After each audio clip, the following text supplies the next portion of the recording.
Hi folks, welcome to Keith's Garage, where we tinker around on old Mopars a lot, at home, alone, but we have a lot of fun. Been driving the cars and enjoying them all spring, putting lots of miles on. We had a major event in our 1938 Plymouth here this year. Stick around for that, you'll see it in the video. And something interesting came up in my Chrysler recently. I had it jacked up, just do my typical inspections that I do on the bottom side of the car there. And stick around, you're gonna wanna see what we found. A new electrical problem developed, and I think you can learn from that. And the last thing we did is, for a number of years I've been driving my 38 Plymouth. I always get stinky exhaust fumes from the downdraft tube, from the engine, the vent tube, in my cab. And around my steering column, I can see the road when I drive, so I want to finally get around to that. It's not that important to me, but just keep pegging away at things, so I'll show you along, and maybe you can pick up a thing or two, and hopefully maybe you'll learn something or at least be entertained. So here we go. Welcome back, Keith's Garage. Thank you.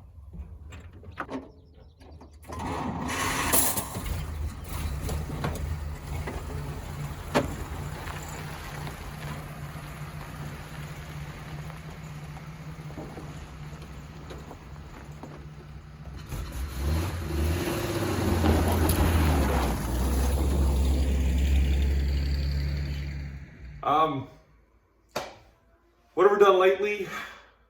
I had a nice big drafty hole in the floorboards near the steering column shaft there in my 38 Plymouth, and I was always breathing in some crankcase ventilation fumes from that downdraft for coming up there, and it was quite drafty early in the spring driving down the roads.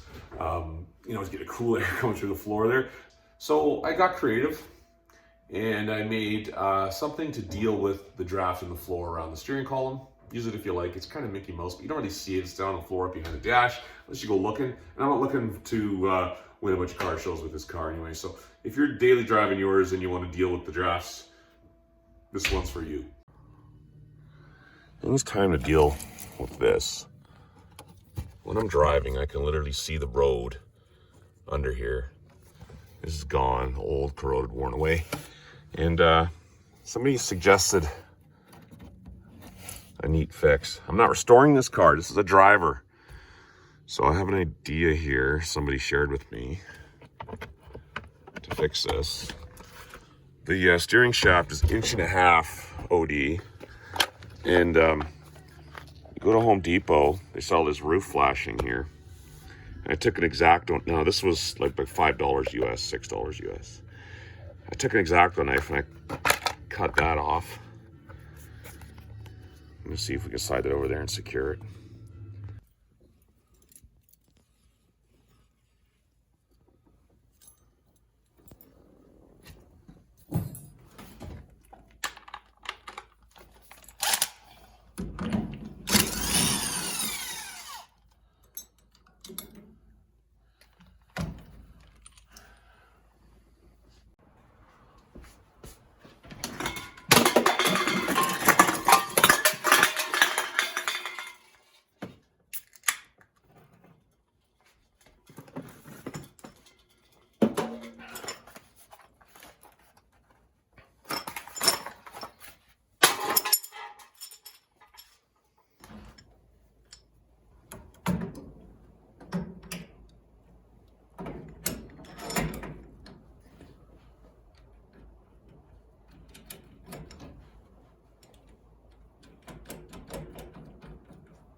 That's a $6 fix and some time.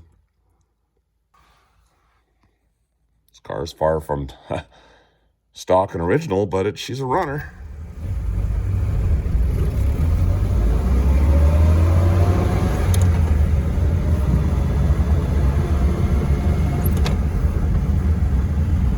Oh, she's 100 times better than she was. No more stinky fumes. No more road noise. A road draft coming up through there. Much, much better.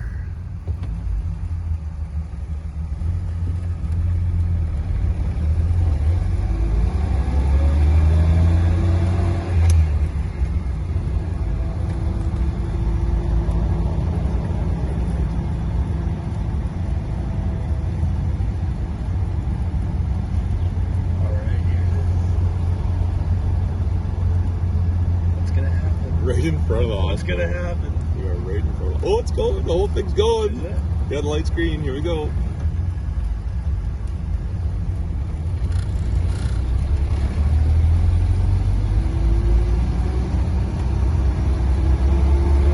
Woo-hoo! Yes. There it is. Brand new car again.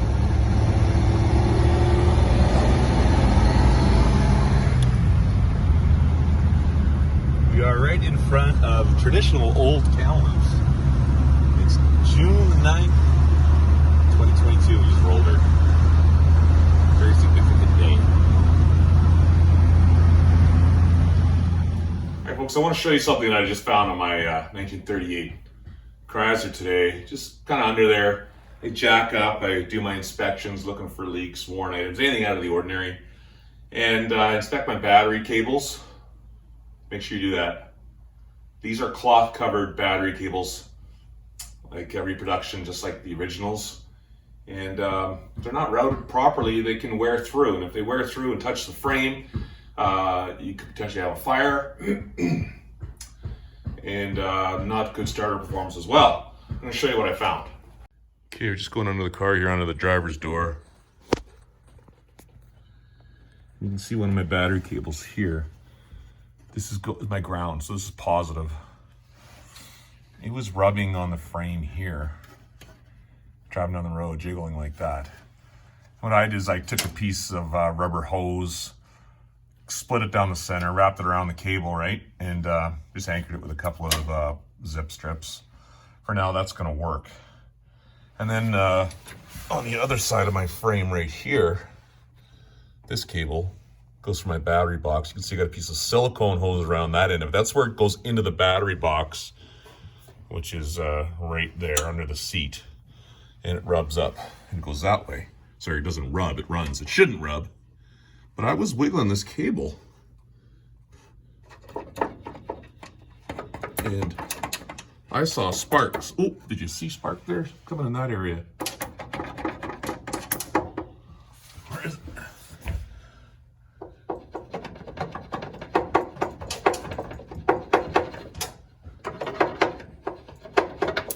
Ooh, see that? That cable is worn through. And when I'm driving down the road, it's wiggling like that. Okay, I'm looking down at my engine here. My battery cable comes up through the frame. Right down there. And there you can see my starter. Battery cable hooks onto the starter there and wiggles down under behind the steering shaft. It goes into the frame right down there by those two red wires. See the cloth cover there going into the frame? I think that's my control area right there. All right, we're going under the seat here. This is the cable. You can see I've wrapped some silicone hose around it there just to protect it where it goes into the frame. Let's go down and have a look. All right, we're under the battery box again here. Goes down the frame, all the way up to the starter, and we're gonna pull this out. All right, we're pulling that out of there, and look at that. See that? trusty old battery cables. That's coming out.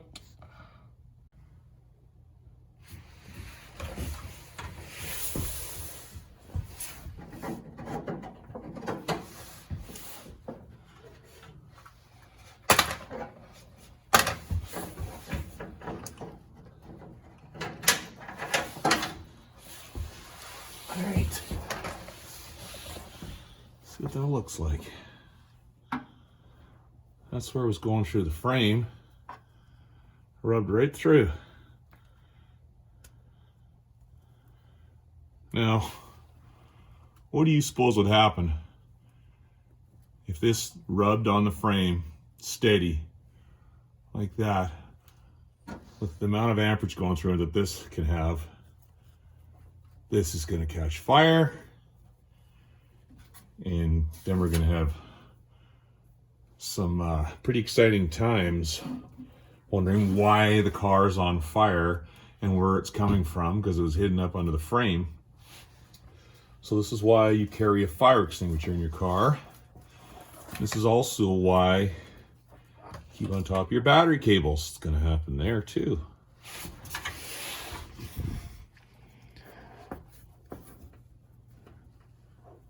That's definitely the problem right there. Look at that. Worn right through. Right, this was a cloth covered cable, and it's just on there for a while, I guess, and it's kind of cooked a bit. You can see where it was going into my battery box. That's what I did earlier. I put some silicone hose on there and some black tape to protect it where it went into the battery box. But it's time to make a new battery cable. I'm going to do that, and there's no way this is thick enough for what I want. I'm going to recommend single aught. Again, I think this is probably 2 gauge, maybe. Is there a 1 gauge? I don't know. But I don't think it's definitely not double aught for sure. And double aught's a little bit big for fitting around the battery box, so we're going to go with 1 aught.